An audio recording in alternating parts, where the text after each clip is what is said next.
അപ്പോൾ ആദം നബി അലൈഹി ഇസ്ലാമിൻ്റെ വലിയൊരു പ്രത്യേകത, ആദം നബി അലൈഹി ഇസ്ലാം മഹർ കൊടുത്തത് മുഹമ്മദ് നബിയുടെ മേലുള്ള സ്വലാത്താണ് എന്നുള്ളതാണ്. നബിതങ്ങളെ ഒരു വിഷയത്തിൻ്റെ മുന്നിൽ വെച്ചാൽ വിജയിക്കും. അനസ് റളിയല്ലാഹുവിനെ ഉമ്മ നബിൻ്റെ അടുത്ത് കൊണ്ടാക്കി. പിന്നെ അനസ് റളിയല്ലാഹുവിനെ കൂട്ടാൻ ഉമ്മ വന്നിട്ടില്ല. ഇടക്കിടക്ക് ഉമ്മാനെ കാണാൻ അനസ് റളിയല്ലാഹു അങ്ങോട്ട് പോകുമായിരുന്നു. ഉമ്മാനെ ഉമ്മു സുലൈം റളിയല്ലാഹുവിനെ അബൂ തൽഹ വിവാഹം കഴിച്ചു. ഉമ്മു സുലൈം റളിയല്ലാഹുവിനെ അബൂ തൽഹയുടെ കൂടെ ഭാര്യയായി ജീവിച്ചു.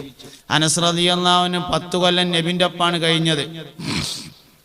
ജീവിതത്തിൽ ഒരുപാട് സന്ദേശങ്ങൾ ഉൾക്കൊണ്ട വലിയ മനുഷ്യനാണ് സയ്യിദുനാ അനസ് ബിൻ മാലിക് റളിയല്ലാഹു അൻഹു എന്ന് പറയുന്ന ആള്. ഹബീബുനാ റസൂലുള്ളാഹി സ്വല്ലല്ലാഹു അലൈഹി വസല്ലമ തങ്ങളെ നമ്മൾ മനസ്സിലാക്കണം. ഞാൻ പറഞ്ഞ എന്താ വെച്ചാൽ റബീഉൽ അവ്വൽ വന്നു പോയി, നമ്മളിൽ എന്ത് മാറ്റാണ്ടായത്? നമ്മളിലൊരു മാറ്റം ഇല്ലെങ്കിൽ അതുകൊണ്ടൊരു കാര്യമില്ല. റമദാൻ മാസം വരും,